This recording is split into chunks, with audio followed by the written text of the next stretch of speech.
A record number of fans at Saturday's Packers-Vikings playoff game did not behave themselves. Police officers say that they arrested 21 people and ejected 91 others at Lambeau. So what was the problem? Well, Fox 11's Laura Smith joins us now with more on this story. Laura?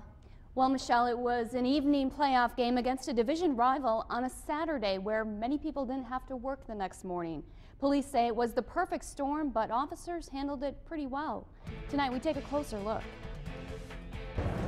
In an effort to provide a safe, fun game day experience, Packers officials stopped alcohol sales after halftime. People at Saturday's game also saw an increased police presence. Still, Green Bay police say they arrested 21 people, a record for the season. That included 12 people from Wisconsin and 7 from Minnesota. Lieutenant Jody Booth says the 91 ejections is the highest police have ever seen. That number we were somewhat prepared for. Booth adds more than half were Wisconsin fans. Nearly all offenses were alcohol related. The ejection side of it looks to be one of those where we took a zero tolerance policy, a proactive policy right at the gates.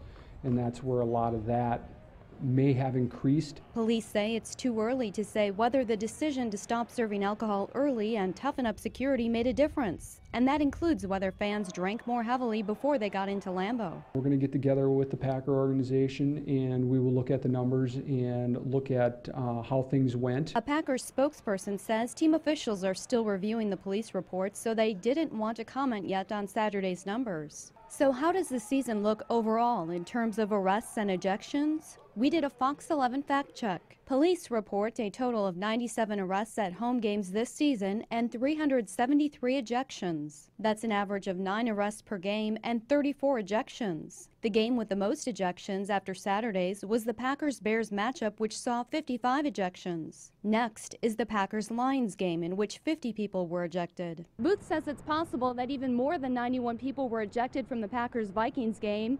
He explains that's because a high volume of radio traffic limited officers at times from reporting an incident.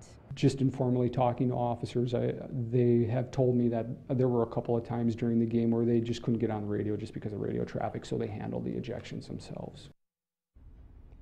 Now, police point out those who caused problems at Saturday's game equal about a fraction of 1% of the 70,000 plus fans who attended.